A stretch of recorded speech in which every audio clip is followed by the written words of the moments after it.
Hi everyone. सो दोस्तों, surface chemistry में हमने यार फिनिश कर लिया है पूरे चैप्टर को, कोलॉइड्स को भी हमने जान लिया। इसके अलावा जो सरफेस केमिस्ट्री में हमने कैटालिसिस की बात की है और यार हमने बात की एडजॉर्प्शन की, इसमें भी हम महारत हासिल कर चुके हैं। अब हमारे पास कुछ नहीं है, जो काम करना था ये हमारा काम यार फिनिश हो गया है। तो दो लाइनें आपके लिए पेश करना चाहूंगा। अब सरफेस केमिस्ट्री में कुछ भी नहीं बचा मेरे पास में, अब सरफेस केमिस्ट्री में कुछ भी नहीं बचा मेरे पास में, बस तेरी यादें रह गई, तेरी यादें रह गई मेरी सांसों में। और यार रिवाइज करेंगे तो अपनी इन सांसों को महसूस भी कर पाओगे, फील कर पाओगे आप लोग सरफेस केमिस्ट्री में कौन कौन से इंपॉर्टेंट पार्ट हैं, किन टॉपिक्स को यार ज्यादा बार रिवाइज करना चाहिए। नहीं करेंगे भूल जाएंगे। उम्मीद है ज्यादा बार प्रैक्टिस करने से, रिवाइज करने से आपने यार अंडरस्टैंडिंग बना ली होगी और आपने यार ये महसूस कर लिया होगा कि ये पार्ट ज्यादा इंपॉर्टेंट है, इसको हम भूल जाएंगे, इसे ज्यादा बार रिवाइज करना है, इसको ध्यान से कवर करना है। क्या आपने इतना महसूस कर लिया है? अगर यार ऐसी स्ट्रॉन्ग फीलिंग नहीं बन पाई है, फिर जरूरत है प्रीवियस ईयर क्वेश्चंस को अटेम्प्ट करने की। जी हाँ, बिल्कुल सही मैंने बोला है। फिर नीड होगी प्रीवियस ईयर क्वेश्चंस को यार ध्यान से परखने की, देखने की। प्रीवियस ईयर क्वेश्चन से ही आपको पता चल पाएगा एग्जाम का फ्लेवर क्या है, कैसे क्वेश्चंस एग्जाम में आते हैं। लैंग्वेज बदल बदल कर क्वेश्चंस रिपीट होते हैं। इनऑर्गेनिक केमिस्ट्री और कुछ फिजिकल केमिस्ट्री के ऐसे चैप्टर्स हैं जैसे सरफेस केमिस्ट्री हो गया, इसके अलावा अगर हम बात करें सॉलिड स्टेट हो गया, इन सारे तमाम चैप्टर्स के अंदर यार क्वेश्चंस रिपीट होते हैं। लैंग्वेज को बस क्या कर देते हैं, चेंज करते हैं। थियोरेटिकल क्वेश्चन काफी सारे बनते हैं और लैंग्वेज बदल बदल कर सेम कॉन्सेप्ट रिपीट हो रहा होता है। तो यार अगर आप प्रीवियस ईयर क्वेश्चन को ध्यान से देख लो तो आपका काम आसान हो जाएगा। कितना भी क्वेश्चन को घुमाया हो आप नहीं घूमेंगे, परख लेंगे आप। यहाँ ऐसे क्वेश्चन की लैंग्वेज दी है और आपसे ये पूछा गया है। इसके लिए यार एक्सपीरियंस मैटर करता है।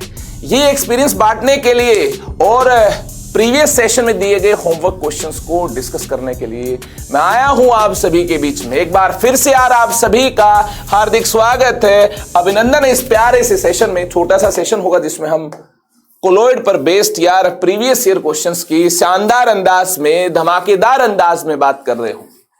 पहला क्वेश्चन स्क्रीन पर आपके सामने है, नजरें स्क्रीन पर होनी चाहिए। Measuring zeta potential is useful in determining which property of colloidal solution। देखिए जीटा पोटेंशियल डिफरेंस होता है फिक्स लेयर और डिफ्यूज लेयर का। तो जीटा पोटेंशियल ये सारे स्टूडेंट जानते होंगे यार डायरेक्टली रिलेटेड है। किसके साथ डायरेक्टली रिलेटेड है? जीटा पोटेंशियल स्टेबिलिटी के साथ डायरेक्टली रिलेटेड है। जीटा पोटेंशियल ज्यादा होगा तो स्टेबिलिटी ज्यादा होगी। कहानी क्लियर है? यानी स्टेबिलिटी ऑफ कोलोइडल पार्टिकल्स पर कमेंट किया जा सकता है जीटा पोटेंशियल से। ये तमाम बातें मैं आपको पिछले सेशन में बता चुका हूं। थ्योरी पार्ट आपको क्लियर है तो ये सारी बातें आपको अंडरस्टैंड हो रही होंगी। आगे देखिए, which mixture of solution will lead to formation of negatively charged colloidal sol AgI I-, मतलब AgI के सरफेस पर I- यार एडजॉर्ब हो जाए। इसकी बात करें, हाँ कॉमन आयन एडजॉर्ब होता है, हम जानते हैं। तो इसके लिए I- का जो अमाउंट है ज्यादा होना चाहिए। देखिए कुछ I- तो यार AgI बना रहे होंगे, Ag+ के साथ कंबाइन हो रहे होंगे, AgI बना रहे होंगे, Ag+ के साथ कंबाइन हो रहे होंगे, ठीक है। उसके बाद भी कुछ I- बचे होने चाहिए। अरे AgI बनाने के बाद अगर कॉमन आयन I- बचे होंगे तो सरफेस पर एडजॉर्ब हो जाएंगे। तो इसके लिए क्या कंडीशन रिक्वायर्ड है? नंबर ऑफ I- जो है, number of moles of I- जो है ये यार number of moles of Ag+ से ज्यादा होने चाहिए। मतलब number of moles of Ki, अरे इसी से तो I- मिल रहा होगा, ये ज्यादा होने चाहिए number of moles of AgNO3 से। तो Ki के नंबर ऑफ मोल्स को कैसे हम लिख पाएंगे? Ki के नंबर ऑफ मोल्स को ऐसे लिख पाएंगे, मोलैरिटी को वॉल्यूम से मल्टीप्लाई करना होगा। चेक कर लो, मोलैरिटी को वॉल्यूम से मल्टीप्लाई करना होगा। ए ऑप्शन को चेक करेंगे, इसकी मोलैरिटी को इसके वॉल्यूम से मल्टीप्लाई करना होगा। वॉल्यूम अगर ml में है तो मिलीमोल्स मिल रहे होंगे, अगर वॉल्यूम लीटर में है तो हमें मोल्स मिल रहे होंगे। तो ये है वॉल्यूम जिसको लीटर में तब्दील कर लिया गया है, इनटू मोलैरिटी 0.1। यहां देखिए इसके नंबर ऑफ मोल्स कितने होंगे, इसकी मोलैरिटी को इसकी वॉल्यूम से मल्टीप्लाई कर लिया और वॉल्यूम लीटर में। यहां तो यार हमें सेम नंबर ऑफ मोल्स मिल रहे हैं, मतलब ये इसका आंसर नहीं हो सकता है। अगर I माइनस सरफेस पर एडसॉर्ब हुआ है तो I माइनस के मोल्स ज्यादा होने चाहिए, तो बी ऑप्शन को चेक किया जाएगा। ठीक है, वॉल्यूम कितनी है 50/1000 इंटू मोलैरिटी कितनी 1। ठीक है, यहां देखना वॉल्यूम कितनी है 50/1000 इतना लीटर, मोलैरिटी कितनी 1.5। ये जो प्रोडक्ट आप देख रहे हैं ये प्रोडक्ट इस प्रोडक्ट से क्या है ज्यादा, ये जो प्रोडक्ट आप देख रहे हैं ये वाला जो प्रोडक्ट है इस प्रोडक्ट से क्या है ज्यादा है। अगर ये प्रोडक्ट इस प्रोडक्ट से क्या है कम है, मतलब ये जो नंबर ऑफ मोल्स है I माइनस के यार, ये अगर यहां पर हमें कम मिल रहे हैं तो इसका मतलब ये भी इसका आंसर नहीं हो सकता है। हाँ, number of moles I minus कम मिल रहे हैं तो इसका आंसर नहीं हो सकता। नंबर ऑफ मोल्स तो I माइनस के क्या होने चाहिए ज्यादा होने चाहिए। तो आगे चलें फिर सी ऑप्शन की बात करें। सी ऑप्शन क्या कहना चाहता है 50/1, 50/1। पिछले ऑप्शन में यार ये मिस्टेक हो गई, क्या मिस्टेक हो गई, ये कैलकुलेशन, ये वाले जो कैलकुलेशन है ये AG प्लस के लिए है। ठीक है, तो एक बार इस मिस्टेक को हम दूर करना चाहेंगे, फिर से कैलकुलेशन करना चाहेंगे। इस तरफ KI से रिलेटेड बात की गई है। पिछले क्वेश्चन में तो सेम मोल थे, इनको इधर लिखें या इनको इधर लिखें कोई फर्क नहीं पड़ेगा हमें, लेकिन यहां देखना 50/1.5 ये कैलकुलेशन KI के लिए होने हैं। 50/1.5 डिवाइडेड बाय 1000, वॉल्यूम को लीटर में कन्वर्ट करना, ये कैलकुलेशन KI के लिए करनी है। तो हम क्या करेंगे यार 50/1.5 ये कैलकुलेशन KI के लिए है, डिवाइड बाय 1000 वॉल्यूम लीटर में होनी चाहिए। तो इसको यार KI के नीचे ही लिख रहे होंगे। ठीक है, KI के नंबर ऑफ मोल्स हैं। यहां देखिए 50/1 AgNO3 के नंबर ऑफ मोल्स 50/1/1000 इस वॉल्यूम को लीटर में तब्दील कर लिया गया है। ये AgNO3 के नंबर ऑफ मोल्स हैं 50/1/1000, ये AgNO3 के नंबर ऑफ मोल्स है 50/1.5/1000। ये KI के नंबर ऑफ मोल्स हैं, जो KI के नंबर ऑफ मोल्स हैं ज्यादा है। हाँ, यही ज्यादा मिलने चाहिए, तभी तो यार एक्स्ट्रा I माइनस मिल पाएंगे और सरफेस पर एडसॉर्ब हो पाएंगे। ये हो जाएगा इसका आंसर। नादानी हुई थी, पहले मैंने नंबर ऑफ मोल्स इस तरफ गलती से लिख दिए थे, ठीक है ना, और ये वाले नंबर ऑफ मोल्स उस तरफ लिख दिए थे। ऐसा नहीं करना चाहिए, क्वेश्चन को ध्यान से अंडरस्टैंड करना चाहिए। अगर जाने अनजाने में कोई गलती होती भी है तो यार ऐसा टेम्परामेंट आपका होना चाहिए कि एग्जामिनेशन हॉल में ही उस आपकी मिस्टेक को आप ठीक कर पाए। ठीक है, आप देखिए मुझसे मिस्टेक हो गई थी लेकिन मुझे पता चल गया, क्यों? क्योंकि यार कंसंट्रेशन काफी अच्छी थी। कंसंट्रेशन अच्छी नहीं होगी, आपको पता नहीं होगा कहां बैठे हुए हैं, ऊंट पर बैठे हुए कहीं और बैठे हुए हैं तो पता नहीं चलेगा, तो भैया गिर जाएंगे। आगे देखिए सी ऑप्शन की बात करेंगे। 50/0.1/1000 ये AgNO3 के लिए कैलकुलेशन होनी है और AgNO3 के नंबर ऑफ मोल्स को यहां लिखना है। ठीक है भाई, 50/2/1000 कहानी क्लियर है। इसके नंबर ऑफ मोल्स को यहां लिखना है, इसके नंबर ऑफ मोल्स देखना ज्यादा है। 50/2/1000 ये जो नंबर ऑफ मोल्स हैं KI के ज्यादा है। हाँ, ये भी इसका आंसर हो सकता है, बिल्कुल हो सकता है, ये भी इसका आंसर हो सकता है। डी ऑप्शन की बात करें 15/1.5 15/1.5/1000 ये KI के नंबर ऑफ मोल्स हैं। AgNO3 के नंबर ऑफ मोल्स है 50/2/1000। इस बार तो KI के नंबर ऑफ मोल ज्यादा नहीं है, AgNO3 के नंबर ऑफ मोल्स ज्यादा है, तो ये इसका आंसर नहीं हो सकता है। एक बार सी ऑप्शन को फिर से देखेंगे। 50 ml ऑफ 2 मोलर, मतलब 50/2/1000 ये हमने KI के लिए कैलकुलेशन की। और ये देखिए 50 ml of 1 molar AgNO3 50/1000 into 1 ये हमने AgNO3 के लिए कैलकुलेशन की। यहां तो यार करेक्ट ऑप्शन बी एंड सी है, करेक्ट ऑप्शन बी एंड सी है। अब ये पता नहीं नीट में जब क्वेश्चन आया था तो इसका क्या हुआ था, क्योंकि नीट के अंदर यार मल्टीपल ऑप्शन करेक्ट क्वेश्चन तो आते नहीं जिसमें एक से ज्यादा ऑप्शन करेक्ट हो। बट फिलहाल जो डेटा हमारे सामने है इससे प्रतीत होता है कि बी एंड सी दोनों ही करेक्ट ऑप्शन होंगे। जो भी हुआ होगा, ये दास्तान तो मुझे याद नहीं है, बट फिलहाल इसके आप राइट आंसर नोट कर लें। बी एंड सी ऑप्शन इसके क्या होंगे, करेक्ट आंसर होंगे। मैं आपको पहले ही बता चुका हूं, I माइनस सरफेस पर एडसॉर्ब हो, इसके लिए क्या कंडीशन रिक्वायर्ड है, I माइनस के नंबर ऑफ मोल्स ज्यादा होने चाहिए। ठीक है, और क्या I माइनस के नंबर ऑफ मोल्स यहां ज्यादा है? हाँ, इन दोनों केसेस में I माइनस के नंबर ऑफ मोल्स ज्यादा है। इन दोनों केसेस में I माइनस के नंबर ऑफ मोल्स ज्यादा है।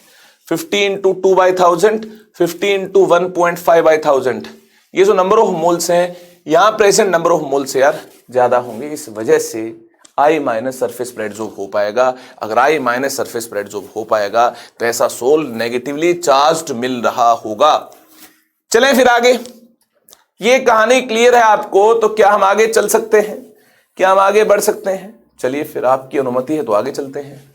On which of the following property does coagulating power of ion depend? Hardy rule आपको याद होगा, अरे याद है कि नहीं है? हार्डी रूल क्या कहता है? हार्डी रूल कहता है किसी आयन की कोएगुलेटिंग पावर जो है, कोएगुलेटिंग पावर जो है किसी आयन की, ये डायरेक्टली रिलेटेड है चार्ज डेंसिटी के साथ। चार्ज डेंसिटी के साथ मतलब, चार्ज डेंसिटी का क्या मतलब है? Charge by size. Charge by size, charge होना चाहिए ज्यादा।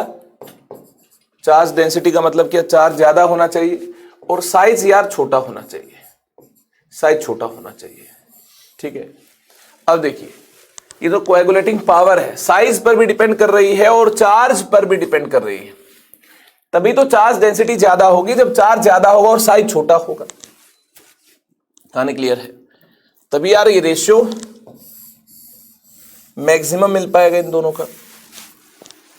तो चार्ज डेंसिटी या कोएगुलेटिंग पावर की बात करें, ये magnitude of charge, magnitude of charge पर डिपेंड कर रही है और साइन पर भी डिपेंड कर रही होगी। हाँ, हमें नेगेटिवली चार्ज्ड सोल पार्टिकल्स को अगर यार कोएगुलेट करना है और पॉजिटिवली चार्ज्ड अगर आयंस को कोएगुलेट करना है तो इसके लिए यार नेगेटिवली चार्ज्ड आयन चाहिए।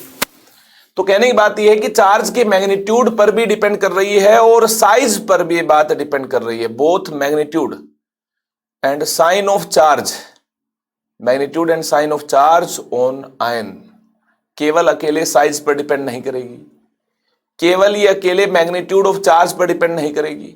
कोएगुलेटिंग पावर जो है यार साइन पर भी डिपेंड कर रही होगी, चार्ज के मैग्नीट्यूड पर भी डिपेंड कर रही होगी और साथ में यार ये डिपेंड कर रही होगी साइज पर।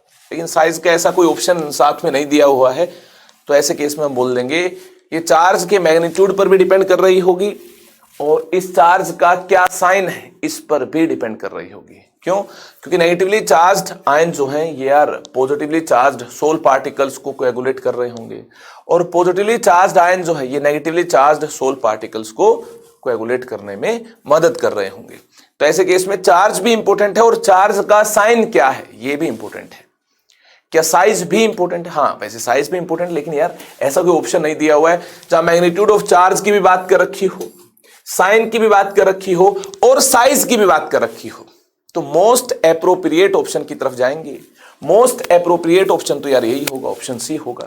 चले फिर आगे, चलिए आगे बात कर रहे होंगे coagulation values in millimoles per litre of electrolyte used for coagulation of AS2S3। क्या आपको याद है ये कैसा सोल होता है? सल्फाइड आयन सरफेस पर एडसॉर्ब्ड मिलते हैं जिस वजह से ये सोल नेगेटिवली चार्ज्ड है। ये सोल नेगेटिवली चार्ज्ड है। कहानी क्लियर है? अब हमें ऑर्डर बताना है, किस ऑर्डर में कोएगुलेशन वैल्यूज मिल रही होंगी। और कोएगुलेशन वैल्यूज मतलब मिलीमोल्स में बात करनी है। देखिए, जो इलेक्ट्रोलाइट ज्यादा इफेक्टिव होगा ना यार, उसके कम मिलीमोल चाहिए। जिसका यार कोएगुलेट करने का एक्शन ज्यादा होगा उसके लिए उसका वेट, उसकी क्वांटिटी हमें कम चाहिए। ठीक है, उसके मोल्स हमें कम चाहिए। तो फिलहाल तो आप ये देख लो कि पावर किसकी ज्यादा है। जिसकी पावर ज्यादा होगी उसकी वैल्यू कम हो जाएगी, कोएगुलेशन वैल्यू कम हो जाएगी। देखना पावर किसकी ज्यादा, नेगेटिवली चार्ज सोल की बात की गई है। यहां से हमें Na+ आयन मिलेगा, यहां से हमें Ba2+ आयन मिलेगा, यहां से हमें Mg2+ आयन मिलेगा। हमें कौन सा डेटा दिया है? पूछा क्या गया है? coagulation values in millimoles per liter of electrolyte used for the coagulation of AS2S3 are given below। ये coagulating values आपको दे रखी है, coagulation values आपको दी है, पावर बतानी है। मुझे तो लगता है पावर जो है ये यार इन वैल्यूज के इनवर्सली रिलेटेड होगी। जिस इलेक्ट्रोलाइट की कम क्वांटिटी चाहिए मतलब वह इलेक्ट्रोलाइट यार ज्यादा पावरफुल है, कम क्वांटिटी ही उसकी असरदार, इसका क्या मतलब है, ज्यादा पावरफुल है, यही तो मतलब है। तो आपको बस इतना बताना चाहूंगा कि कोएगुलेशन वैल्यू जो है, कोएगुलेशन वैल्यू जो है ये इनवर्सली रिलेटेड है कोएगुलेटिंग पावर के, कोएगुलेटिंग पावर के। जिसकी कोएगुलेशन वैल्यू ज्यादा है उसकी कोएगुलेटिंग पावर कम है। अरे ज्यादा अमाउंट कब चाहिए होगा, जब पावर कम है, जब वह इलेक्ट्रोलाइट असरदार कम है तभी तो ज्यादा अमाउंट चाहिए होगा। मानते हो नहीं मानते? अगर कम अमाउंट से ही काम चल गया, अगर कोएगुलेशन वैल्यू कम है, कम अमाउंट से ही काम चल गया मतलब वह असरदार ज्यादा है, उसकी पावर क्या है, ज्यादा है। अब देखना कोएगुलेशन वैल्यू इसकी कम है मतलब इसकी पावर ज्यादा है, थर्ड की पावर सबसे ज्यादा है। इसके बाद कोएगुलेशन वैल्यू आप देखेंगे, देखिए 0.52 आएगा यहां पर, ये मिस्टेक हो रखी है ये 0.22 और ये 52 नहीं, ऐसा नहीं हो सकता, ये 0.52 होगा, ठीक है। ये प्रिंटिंग मिस्टेक, इसको ठीक कर लो।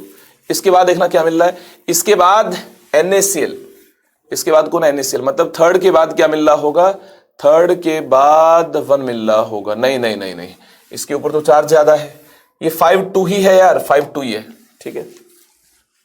ये 0.52 नहीं है क्योंकि Ba2+ की पावर ज्यादा है Na+ की पावर से, तो इसका अमाउंट कम लगना चाहिए, इसका अमाउंट ज्यादा लगना चाहिए। अगर 0.52 होगा तो इसका अमाउंट कम लग रहा मतलब इसकी पावर ज्यादा, नहीं इसकी पावर ज्यादा होती नहीं। आप देख लो चार्ज कम है इसके ऊपर, चार्ज इस पर ज्यादा है, इसी की पावर ज्यादा है।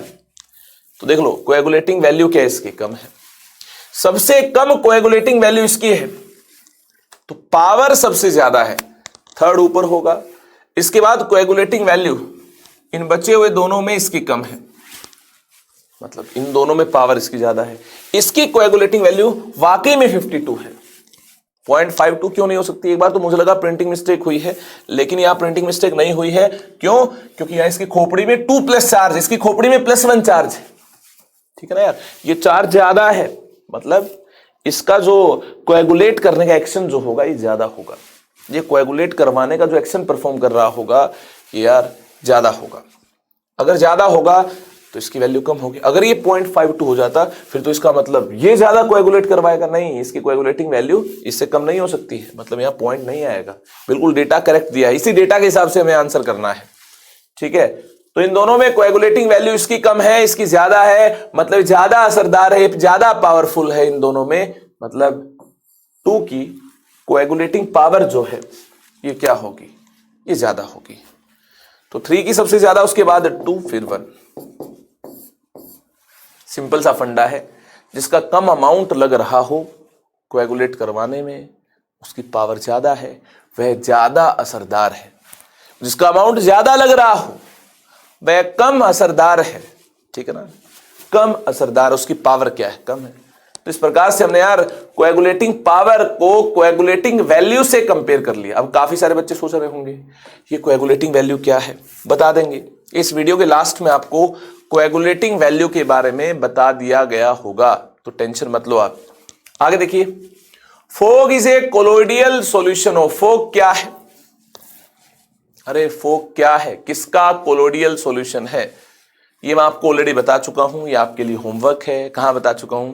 एक मायावी टेबल में, जहां पर physical state of dispersed phase dispersion medium के बेसिस पर हमने कोलोइडियल सोल को क्लासिफाई कर लिया है। वहां मैंने एग्जाम्पल में आपको बताया है फोग किसका एग्जाम्पल, याद करो। नहीं याद है उस टेबल को फिर से देखो, ये आपके लिए होमवर्क है यार, ये आपकी नोटबुक में ही है, मैं नहीं बताऊंगा अभी।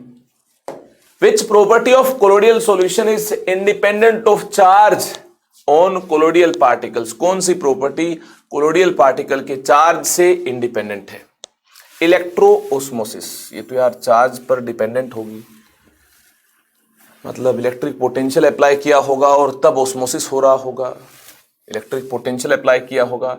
ये तो यार चार्ज पर डिपेंड करेगा इलेक्ट्रोऑस्मोसिस, मतलब ये आंसर नहीं हो सकता है। कोएगुलेशन, पार्टिकल्स का इकट्ठा हो जाना, एग्रीगेट कर जाना, ये भी चार्ज पर डिपेंड करता है। इलेक्ट्रोफोरेसिस, पार्टिकल्स की मूवमेंट इलेक्ट्रिक पोटेंशियल अप्लाई करने पर, ये भी चार्ज पर डिपेंड करता है।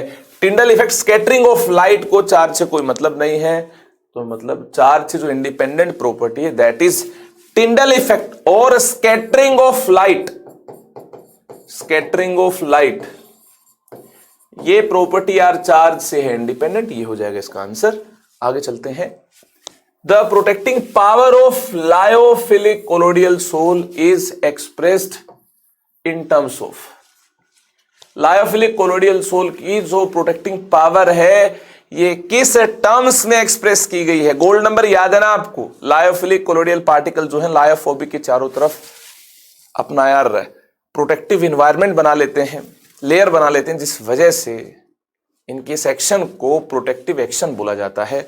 और इसको यार गोल्ड नंबर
है, ये वाला पार्ट पोलर है which is present at outer surface, और ये वाला पार्ट क्या, हाइड्रोफोबिक पार्ट क्या है, हाइड्रोकार्बन पार्ट क्या है, दिस इज नॉन पोलर, ये अंदर मिलता है। आगे देखिए, बी ऑप्शन तो इसका राइट आंसर हो नहीं सकता है, इसकी हमने बात कर ली है। Distributed over all the surface, नहीं पूरे सरफेस पर। ये जो पोलर और नॉन पोलर पार्ट है ये डिस्ट्रीब्यूटेड नहीं है, सरफेस पर पोलर पार्ट ही मिलता है। These are present in the surface only, नहीं केवल सरफेस पर पार्ट प्रेजेंट नहीं होंगे, तो ये भी इसका आंसर नहीं हो सकता। इसका आंसर तो यार ए ऑप्शन होगा। आई होप ये आपको क्लियर है, तो आगे चलते हैं फिर। Which one of the following method is commonly used for destruction of colloid, कौन सा मेथड कोलोइड के डिस्ट्रक्शन के लिए यूज हो रहा होगा? डायलिसिस तो यार प्यूरिफिकेशन की टेक्निक है।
हो जाएगी, कहानी क्लियर है।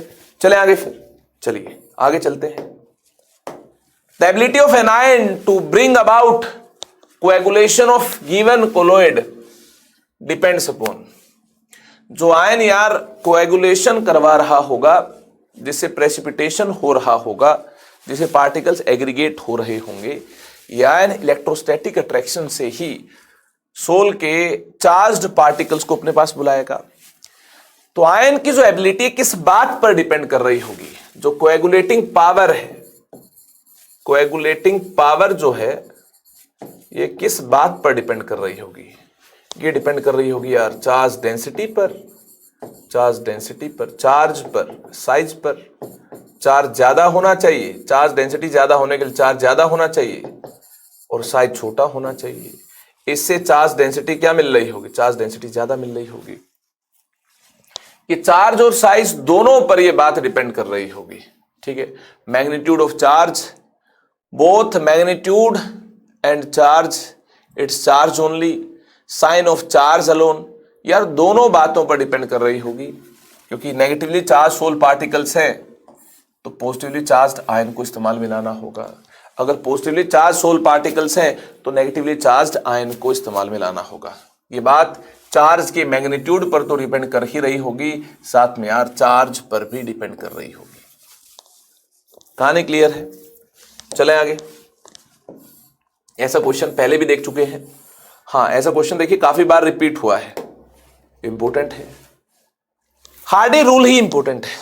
5 स्टार मैंने हार्डी रूल पर लगा दी थी। हार्डी रूल पता नहीं कितनी बार आ चुका है और मुझे लगता है मुझे पेपर बनाना हो तो मैं भी शायद हार्डी रूल को ही पेपर में यूज कर रहा हूंगा। देखते हैं कभी मौका मिलेगा तो हार्डी रूल को ही मैं यूज करूंगा क्योंकि ज्यादा लॉजिकल है। मुझे पता है हार्डी रूल जिसको आता होगा कोलोइड का कॉन्सेप्ट क्लियर होगा। When a few typical solutes are separated by particular selective membrane, कोई मेम्ब्रेन यूज की गई है, याद किसी मेम्ब्रेन कहां यूज की गई है? डायलिसिस के दौरान यूज की गई है। सच एज प्रोटीन पार्टिकल्स, है ना, किसी की बनी हो सकती membrane. This process is called, membrane तो डायलिसिस में यूज की गई है और डायलिसिस को प्यूरिफिकेशन के लिए इस्तेमाल में लाया जाता है, प्यूरिफिकेशन के लिए इस्तेमाल में लाया जाता है। तो ये इसका आंसर हो जाएगा। चलें फिर आगे। तो इसी के साथ हमारा नीट के प्रीवियस ईयर क्वेश्चंस का डिस्कशन कंप्लीट हुआ। अब हम यार हार्डी रूल की बात कर रहे होंगे। हार्डी रूल का जब भी डिस्कशन होगा इसको मैं 5 स्टार रेटिंग दूंगा। क्यों? काफी ज्यादा इंपॉर्टेंट है। मुझे लगता है फिर से क्वेश्चन आएगा तो हार्डी रूल का ही आएगा, पता नहीं क्यों लगता है। ज्यादा लॉजिकल है हार्डी रूल। और यार हार्डी रूल अगर किसी को आता है तो ऐसा मतलब प्रतीत होता है कि और उसके कोलोइड के कॉन्सेप्ट जो है ये क्लियर होंगे। देख लो फिलहाल हार्डी रूल के अकॉर्डिंग हमें क्या करना है। इस पर Hardy rule, the flocculation values of the following ferric hydroxide sol are in the order. पहली बात तो मैं आपको बता दूं, जो फ्लोकुलेशन या फिर कोएगुलेशन वैल्यू है, कोएगुलेशन वैल्यू है, यह बात की जाए फ्लोकुलेशन वैल्यू की, ये कोएगुलेटिंग पावर के साथ इनवर्सली रिलेटेड है। कोएगुलेटिंग पावर के साथ इनवर्सली रिलेटेड है। इलेक्ट्रोलाइट का कम अमाउंट लगा किसी को कोएगुलेट करने में, मतलब उसकी पावर ज्यादा है। किसी इलेक्ट्रोलाइट का बहुत ज्यादा अमाउंट लगा उसी सेम काम को करने में प्रेसिपिटेशन के लिए, मतलब उसकी पावर कम है। ज्यादा अमाउंट लगा तो पावर कम है। तो इस प्रकार से अमाउंट ऑफ इलेक्ट्रोलाइट यूज्ड और उसकी जो पावर है ये इनवर्सली रिलेटेड होंगी। ठीक है, ये इनवर्सली रिलेटेड होंगे, इसमें कोई डाउट नहीं है। अब देख लीजिए, ये जो सोल है ये नेगेटिवली चार्ज्ड है या पॉजिटिवली चार्ज्ड है? फेरिक हाइड्रोक्साइड की बात की गई है तो ये है पॉजिटिवली चार्ज्ड, ये पॉजिटिवली चार्ज्ड है। इलेक्ट्रोलाइट यूज करना होगा। इलेक्ट्रोलाइट का नेगेटिव आयन इन पॉजिटिवली चार्ज्ड सोल पार्टिकल्स को कोएगुलेट करवा रहे होंगे। नेगेटिव आयन इसका होगा, देखना 3 पोटासियम प्लस को दूर करेंगे तो नेगेटिव आयन FeCN6 3 माइनस मिल रहा होगा। 3 पोटासियम प्लस को यार दूर किया, 3K प्लस अलग हुए हैं आयोनाइज होने पर, यहां चार्ज 3 माइनस मिल रहा होगा। स्क्वायर ब्रैकेट के अंदर जो पार्ट है ये आयोनाइज होगा नहीं, ये नॉन आयोनाइजेबल होता है। K2CrO4, यहां नेगेटिव आयन देखना, इस पॉजिटिवली चार्ज्ड सोल को प्रेसिपिटेट करवाने के लिए CrO4 2 माइनस है, इसको भी आयोनाइज कर लो। यहां से Br माइनस, यहां से NO3 माइनस, यहां से Cl माइनस आयंस मिल रहे होंगे। देखना इनके चार्ज क्या है, सेम है, तो इनकी यार कोएगुलेटिंग पावर जो होगी ये ऑलमोस्ट सेम होगी। हाँ, ये ऑलमोस्ट सेम होगी। कोएगुलेटिंग पावर इसकी ज्यादा होगी, इसका चार्ज बड़ा है। देखिए मैग्नीट्यूड की बात करें, हाँ मैग्नीट्यूड ऑफ चार्ज की हम बात करें तो इसका मैग्नीट्यूड ज्यादा है, इसका मैग्नीट्यूड कम है। तो इसका क्या मतलब? इसका मतलब है यार इसकी कोएगुलेटिंग पावर ज्यादा है। पावर ज्यादा है तो वैल्यू क्या होगी? कम होगी। इन दोनों को कंपेयर किया जाए तो यहां चार्ज का मैग्नीट्यूड ज्यादा मिल रहा है, इसकी पावर ज्यादा होगी तो वैल्यू क्या होगी? कम होगी। तो यार यहां देखना चार्ज सेम है तो वैल्यू क्या होगी? ऑलमोस्ट सेम होगी। तो इस प्रकार से यार हमें ए ऑप्शन राइट आंसर मिल जाएगा। कहानी क्लियर है कि नहीं? अब काफी सारे स्टूडेंट्स को यार ये कंफ्यूजन हुई होगी कि सर बार बार इस्तेमाल में लेकर आ रहे हैं कोएगुलेटिंग वैल्यू या कोएगुलेशन वैल्यू और फ्लोक्यूलेशन वैल्यू। इस वैल्यू के बारे में सर ने थ्योरी में तो नहीं बताया था।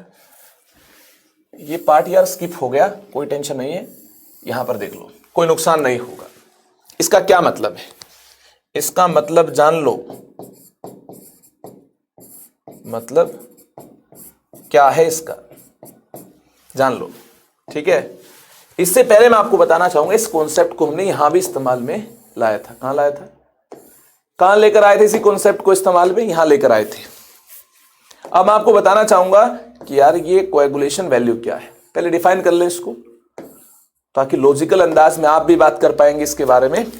तो लिखिए इसके बारे में, the minimum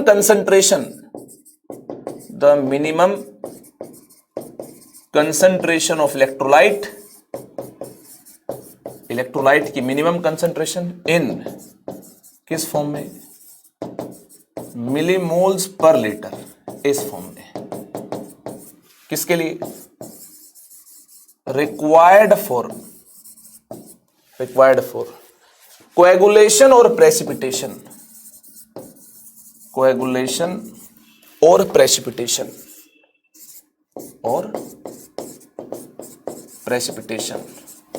of given soul. कितने टाइम में? इन 2 आवर्स। इस प्रकार से डिफाइन किया गया है, 2 घंटे में, 2 आवर्स इज कॉल्ड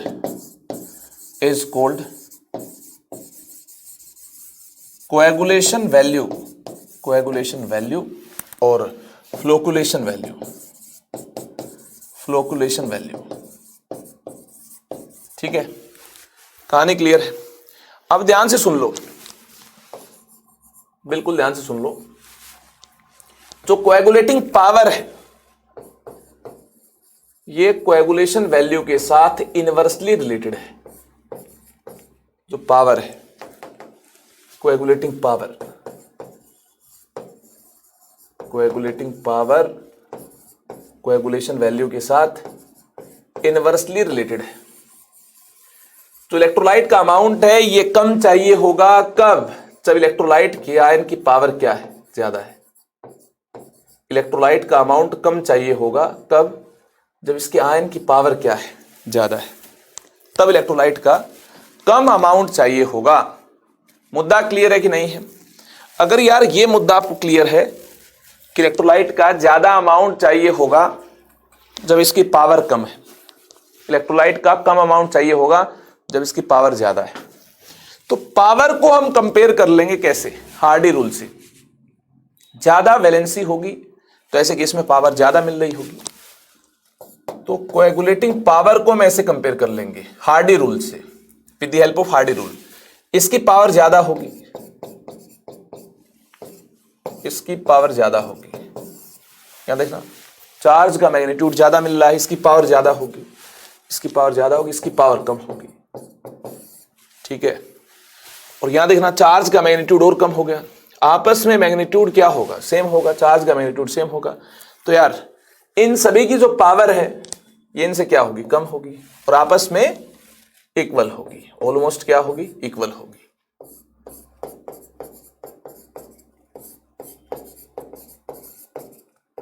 कहानी क्लियर है?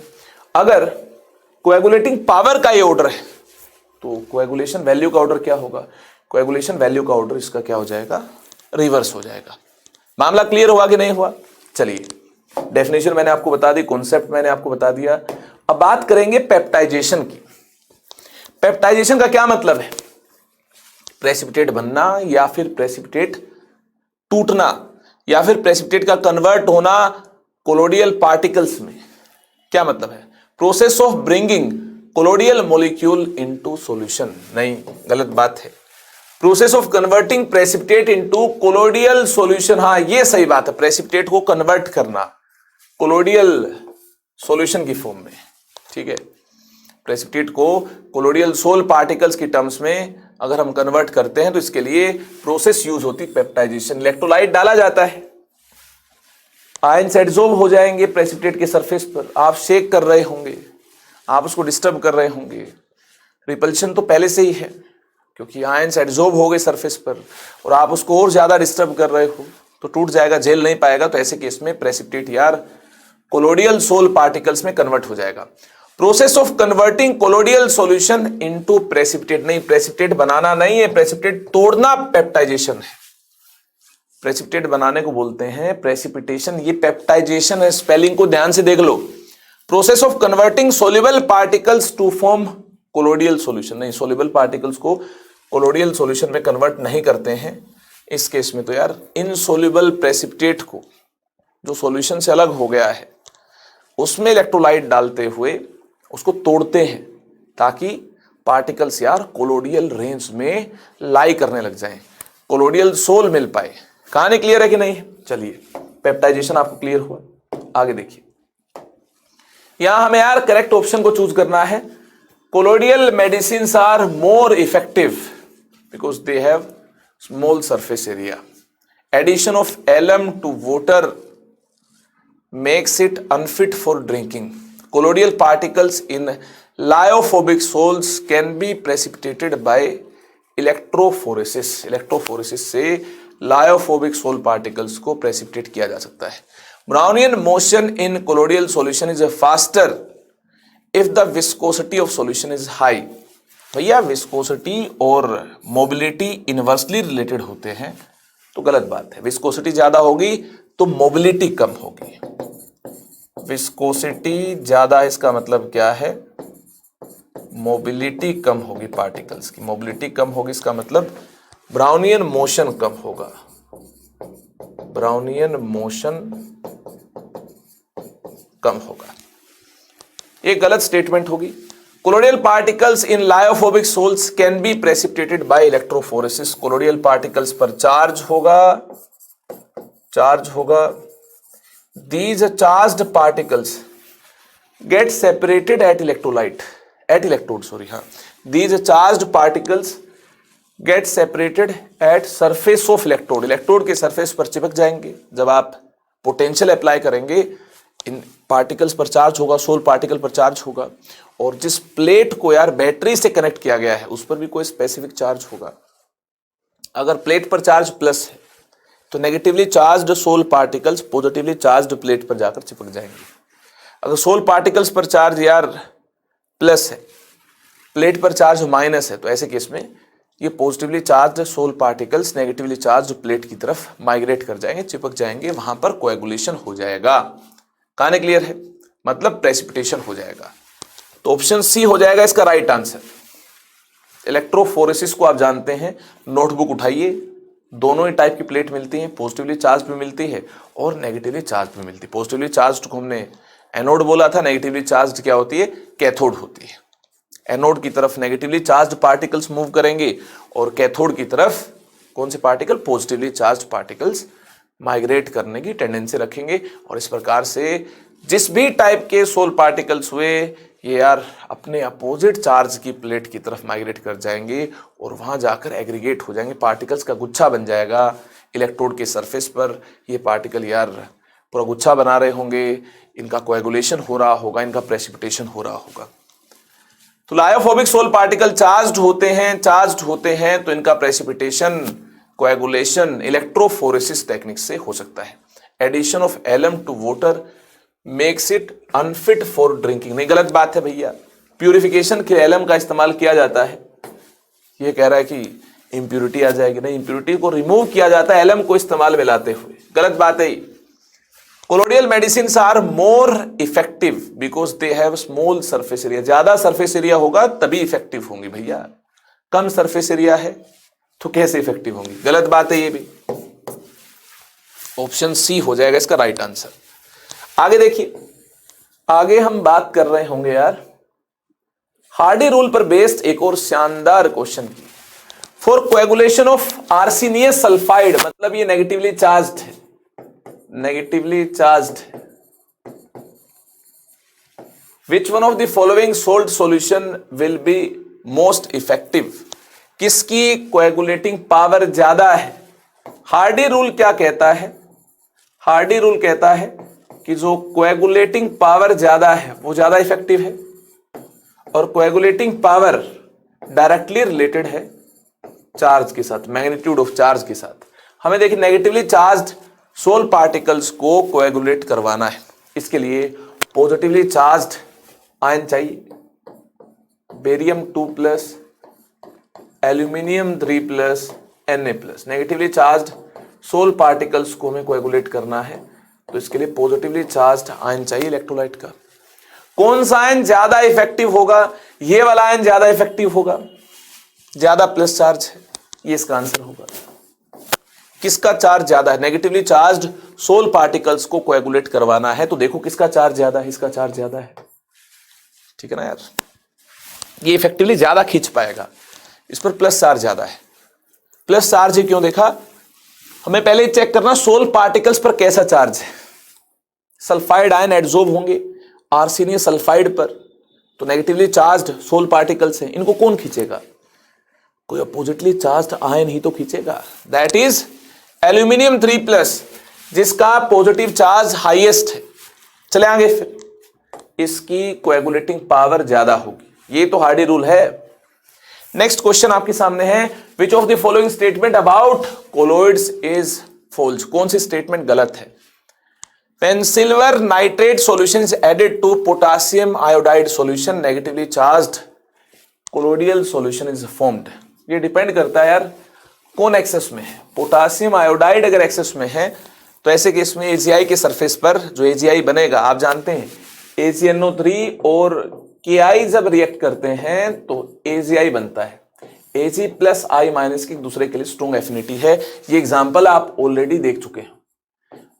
उन एग्जाम्पल्स में से ही कोई क्वेश्चन बनाया गया होगा, ऐसा नहीं कोई भी एग्जाम्पल आ जाएगा। देखिए AgI जब प्रेसिपिटेट बना रहा होगा, एक्सेस अमाउंट ऑफ I- डालने पर कॉमन आयन I- सरफेस पर एडजॉर्ब हो जाएगा। ऐसे केस में पार्टिकल्स कोलोइडल रेंज में लाई करने लग जाएंगे और ऐसे सोल पार्टिकल्स नेगेटिवली चार्ज्ड होंगे। ये एक्सेस में हुआ तो सोल पार्टिकल नेगेटिवली चार्ज्ड होंगे, लेकिन अगर ये एक्सेस में हुआ तो कॉमन आयन सिल्वर प्लस होगा, ये एडजॉर्ब हो जाएगा तो सोल यार पॉजिटिवली चार्ज्ड हो जाएगा, सोल पार्टिकल्स पॉजिटिवली चार्ज्ड मिल रहे होंगे। Freezing point of colloidal solution is lower then that of true solution at same concentration of solute. Solute की कंसंट्रेशन सेम है तो ऐसे केस में क्या फ्रीजिंग पॉइंट चेंज होगा? ये तो हम यार काफी पहले ही देख चुके हैं। जो कोलिगेटिव प्रॉपर्टीज हैं ये अमाउंट पर डिपेंड करती हैं। अमाउंट सेम अगर आप ले रहे होंगे इस्तेमाल में तो ऐसे केस में फ्रीजिंग पॉइंट डिफरेंट नहीं मिलेगा। Colloidal particles can pass through ordinary filter paper. Colloidal particles ordinary filter paper से पास हो जाएंगे। हाँ, colloidal particle ordinary filter paper से पास हो जाएंगे। When excess amount of electrolyte is added to colloidal solution, colloidal particle will be precipitated। अगर हम electrolyte ज्यादा डालेंगे तो प्रेसिपिटेशन तो हो ही जाएगा। बात बिल्कुल सही बात है, ये बात बिल्कुल सही बात है। ठीक है, when silver nitrate solution is added to potassium iodide solution, a negatively charged colloidal solution is formed। हाँ, बन सकता है। कब? जब ये एक्सेस में हुआ तब बन सकता है, ये एक्सेस में हुआ तब बन सकता है। वो एक्सेस में हुआ तो पॉजिटिवली चार्ज भी बन सकता है। अगर हम देखें हमारे दिल पर हाथ रखकर तो ये स्टेटमेंट भी तो यार ठीक हो ही सकती है। क्या गलत है इसमें? कुछ गलत नहीं है। Freezing point of colloidal solution is lower than true solution at same concentration of solute. Solute की कंसंट्रेशन सेम है, मोलैलिटी सेम है। तो देखना T nought F minus TF is equal to KF into M।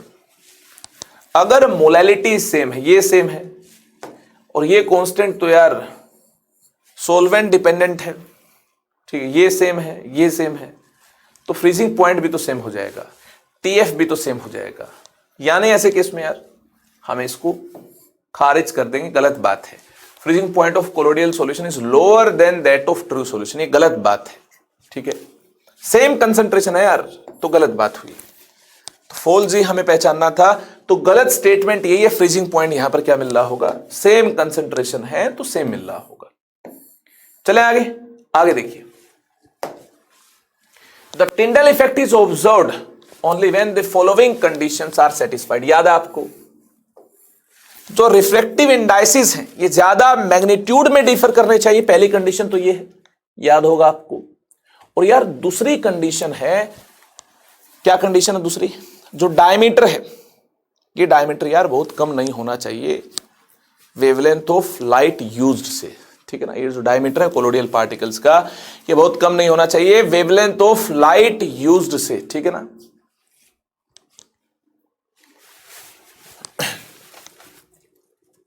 तो क्या condition है, देखिए दो कंडीशन है। जो रिफ्रैक्टिव इंडाइसिस हैं, ये रिफ्रैक्टिव इंडाइसिस यार ज्यादा डिफर करने चाहिए। Refractive indices of dispersed phase dispersion medium differ greatly in magnitude, पहली कंडीशन तो मैंने आपको ये बताई थी। दूसरी कंडीशन मैंने बताई थी, जो डायमीटर है डिस्पर्स्ड फेज पार्टिकल्स का, ये काफी कम नहीं होना चाहिए। Diameter of dispersed phase particles is not much smaller than wavelength of light used. हाँ, वेवलेंथ ऑफ लाइट यूज्ड से ये डायमीटर यार काफी कम नहीं होना चाहिए, ठीक है। कहानी क्लियर है।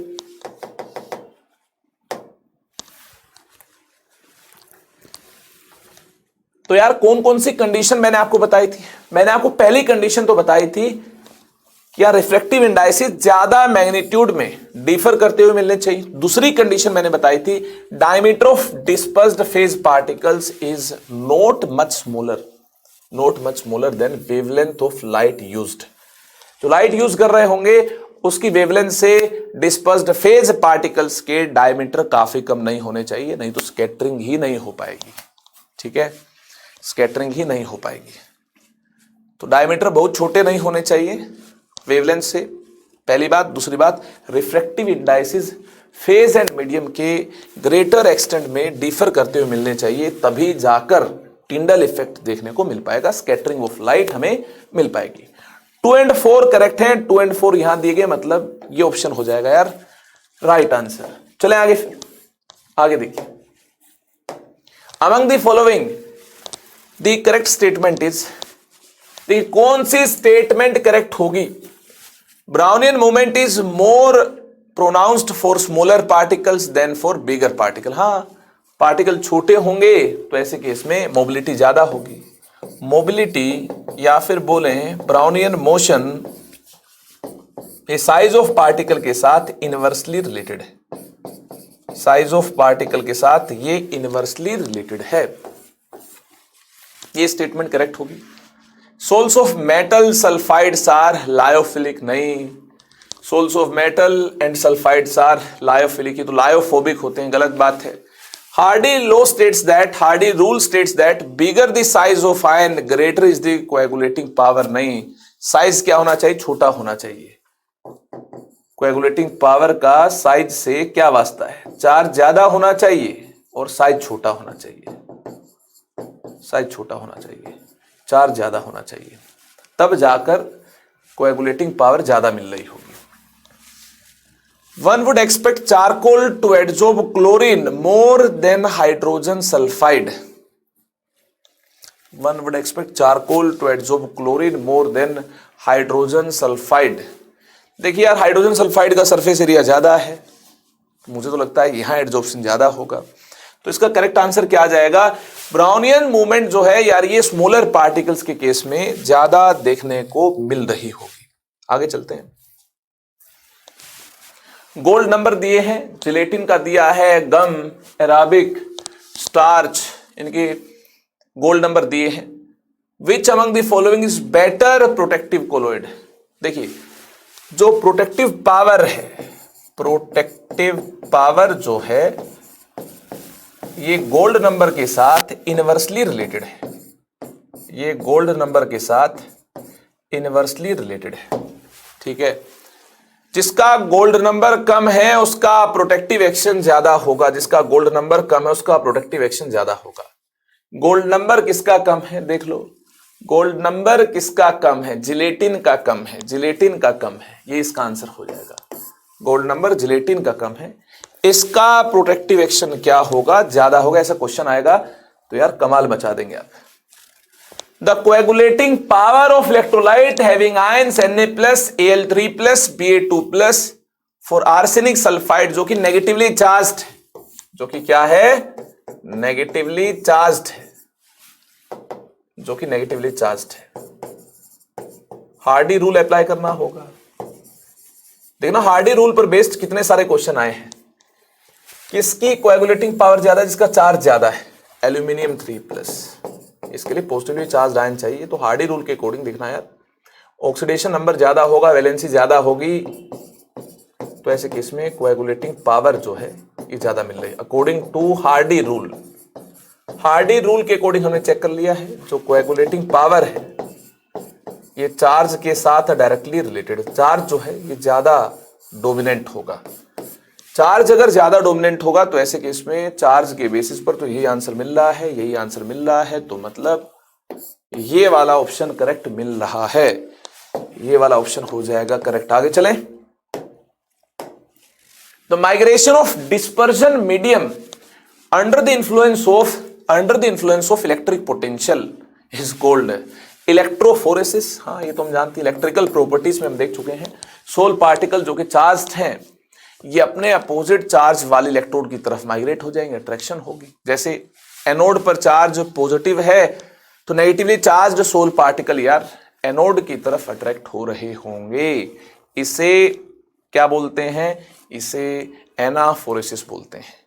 और जो यार नेगेटिवली चार्ज सोल पार्टिकल्स के अलावा जो पॉजिटिवली चार्ज सोल पार्टिकल्स होंगे ये कैथोड की तरफ अट्रैक्ट होंगे, कैथोड पर माइनस चार्ज होता है, इसे कैटाफोरेसिस बोलते हैं। क्या बोलते हैं, इसे कैटाफोरेसिस बोलते हैं। चले आगे, आगे देख लो। Among the electrolytes Na2SO4, CaCl2, Al2SO4 thrice and NH4Cl, the most effective coagulating agent for Sb2S3 sulphide है, ये भी नेगेटिवली चार्ज्ड है, नेगेटिवली चार्ज्ड है। इसके लिए पॉजिटिवली चार्ज्ड आयन मिलना चाहिए और जिसका चार्ज क्या हो, जिसका चार्ज यार मैक्सिमम हो, ये है aluminium 3+, positively charged ion which has maximum charge on it, ठीक है ना, इसके ऊपर क्या है, मैक्सिमम चार्ज है, तो इसकी कोएगुलेटिंग पावर ज्यादा होगी। आंसर आ गया। लो, इसका चार्ज मैक्सिमम है, कोएगुलेटिंग पावर जो है हार्डी रूल के अकॉर्डिंग चार्ज के साथ डायरेक्टली रिलेटेड है। बाकी का चार्ज इससे कम ही मिल रहा होगा। NH4+ का चार्ज देख लो +1 है, इसका चार्ज देख लो ये Ca2+ है, इसका चार्ज देख लो Na+ है। सबसे ज्यादा पॉजिटिव चार्ज इस पर ही है, मतलब इसकी कोएगुलेटिंग पावर सबसे ज्यादा होगी। देख लो, इंटीजर टाइप क्वेश्चन भी आ चुका है।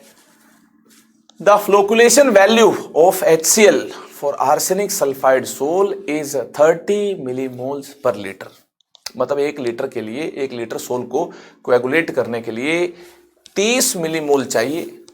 If H2SO4 is used for the flocculation of arsenic sulphide, the amount in grams of H2SO4 in 250 ml required for above purpose. Same purpose अगर हम 250 ml सॉल्यूशन के दौरान कंसिडर कर रहे हो तो बता दो H2SO4 का अमाउंट कितना चाहिए होगा कोएगुलेशन के लिए, कितना चाहिए होगा।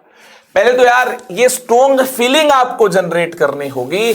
आर्सेनिक सल्फाइड AS2S3 ये नेगेटिवली चार्ज्ड है, नेगेटिवली चार्ज्ड है, और जो आयन कोएगुलेट करवा रहा होगा that coagulating ion is H+। Negatively charged को पॉजिटिवली चार्ज्ड आयन ही कोएगुलेट करवाएगा।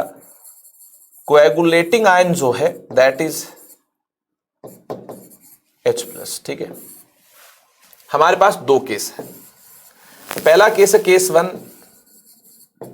H plus is obtained from HCl. Case 2 H plus is obtained from H2SO4. ठीक है, अब देखिए केस 1 का डेटा हमारे पास है, बोल रखा है इस काम के लिए 30 मिलीमोल्स हमें चाहिए। ठीक है, 30 मिलीमोल चाहिए इस काम के लिए, किसके? HCl के। मुझे लगता है ये जो काम है ये 15 मिलीमोल्स में ही हो जाएगा। यहां पर 30/2 मिलीमोल्स में काम हो जाएगा। H2SO4 के 30/2 मिलीमोल्स में काम हो जाएगा। कैसे पता? हर एक H2SO4 2H plus ion provide कर रहा है आयोनाइज होने पर, कंप्लीट आयोनाइज होने पर। हाँ, इसका कंप्लीट आयोनाइजेशन ही मानना होगा, ना दिया है नहीं दिया है तो ऐसे केस में कंप्लीट आयोनाइजेशन इसका मान रहे होंगे। तो आप खुद सोचिए, अगर हमें 30 मिलीमोल्स H प्लस के चाहिए, H प्लस के कितने मिलीमोल चाहिए? 30 मिलीमोल चाहिए। इसका आइडिया हमें यहां से मिल गया है, HCl का जो डेटा दिया है, जितने HCl के मोल होंगे उतने ही H प्लस के मोल होंगे। अगर HCl के मोल 30 मिलीमोल्स हैं तो H प्लस के कितने मोल चाहिए होंगे भैया? इस क्वांटिटी को कोएगुलेट करने के लिए 30 मिलीमोल चाहिए। तो H प्लस के 30 मिलीमोल्स कब मिल पाएंगे? जब H2SO4 के मिलीमोल्स क्या हो? H प्लस के मिलीमोल से हाफ हो। अरे ये 2 है तो ये 1 है, इसकी हाफ क्वांटिटी ही तो ये है। इसकी क्वांटिटी जो है इसकी हाफ क्वांटिटी तो होगी। तो अगर इसकी हाफ क्वांटिटी 30/2 है तो H प्लस की फुल क्वांटिटी देखिए कितनी होगी? 30 होगी, 30 मिलीमोल्स। कहानी क्लियर है? तो इस प्रकार से दिमाग लगा लो कि H प्लस की क्वांटिटी इतनी ही चाहिए, तो इसका हाफ हमें H2SO4 की क्वांटिटी कंसिडर करनी होगी। क्यों कंसिडर करनी होगी? क्योंकि H2SO4 2H प्लस प्रोवाइड करता है। तो ये 2 है तो ये 1 होना चाहिए। इससे ही तो ये 2 आयंस मिलते हैं जब ये 1 होगा। अगर इसके हमें 30 मिलीमोल चाहिए तो इसके 30/2 मिलीमोल्स रिक्वायर्ड हैं, तो 30/2 से हमें 30 मिलीमोल्स मिल जाएंगे। कहानी क्लियर है? अरे देख लो, यहां से 30 मिलीमोल्स का आइडिया हमें मिल पाया। इस 30 मिलीमोल्स के आइडिया को हमने यहां यूज किया और इससे हमें H2SO4 की रिक्वायर्ड क्वांटिटी मिल गई है, जिसके कोरस्पोंडिंग 30 मिलीमोल्स मिल रहे होंगे और जिससे यार इसका प्रेसिपिटेशन और कोएगुलेशन हो रहा होगा। तो रिक्वायर्ड क्वांटिटी ऑफ H2SO4 हमारे सामने है 30/2 मिलीमोल्स। कहानी क्लियर है? और ये किसमें है? ये 1 लीटर के कोरस्पोंडिंग है, ये 1000 ml के कोरस्पोंडिंग है। कहानी क्लियर है कि नहीं है? तो वॉल्यूम अगर 1000 ml है, ध्यान से सुना, 1 लीटर की कोरस्पोंडिंग कैलकुलेशन की है। अगर वॉल्यूम 1000 ml है तो ऐसे केस में मास ऑफ H2SO4 रिक्वायर्ड, कितना मास रिक्वायर्ड होगा ताकि 30 मिलीमोल्स मिल पाए? पहले तो ये देख लो,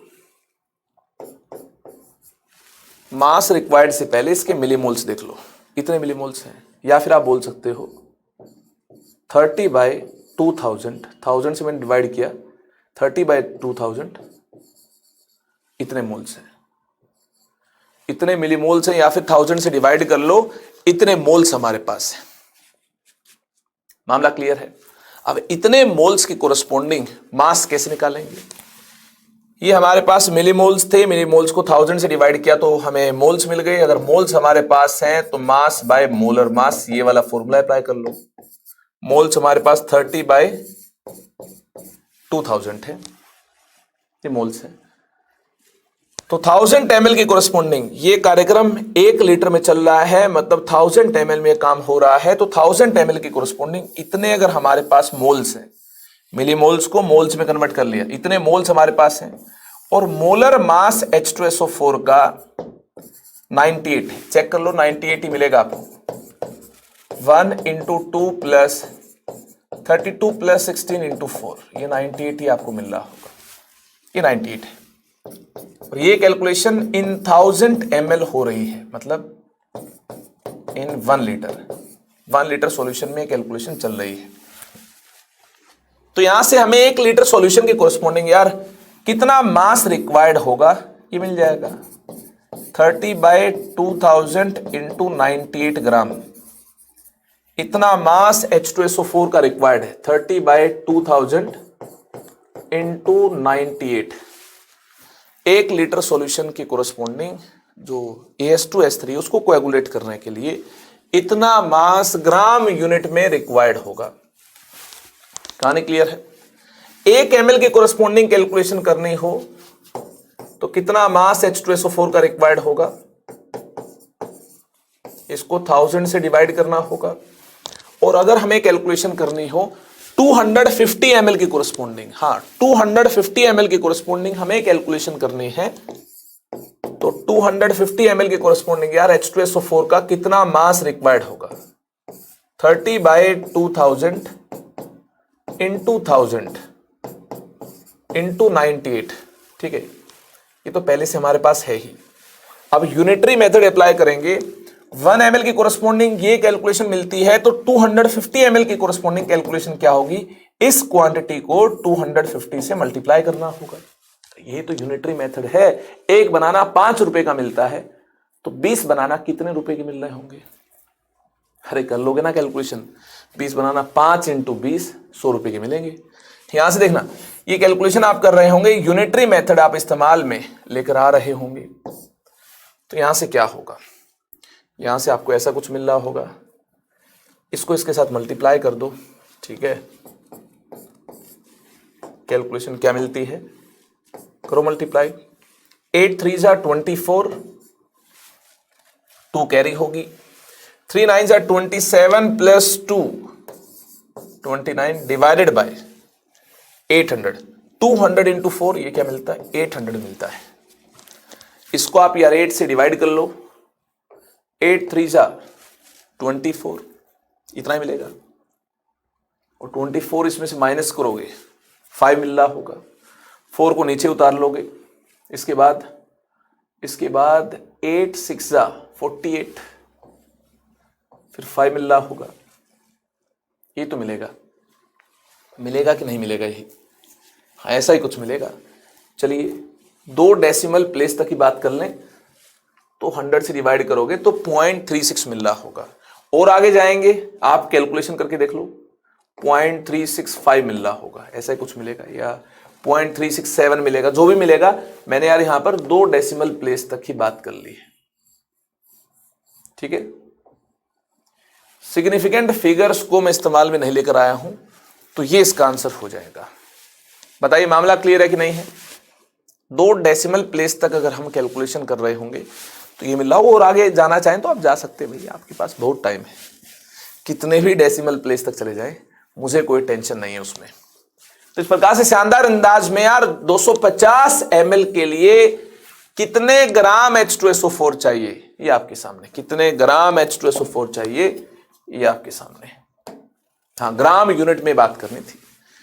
तो देखिए HCl की क्वांटिटी से हमने H2SO4 की क्वांटिटी पर कमेंट कर लिया, और H2SO4 की मिलीमोल्स है, मोल्स को एक्सप्रेस कर लिया, मोलर मास को पुट किया, मोल कॉन्सेप्ट का ये मायावी फॉर्मूला यूज किया, इससे मास मिल गया। ये मास 1000 ml में है।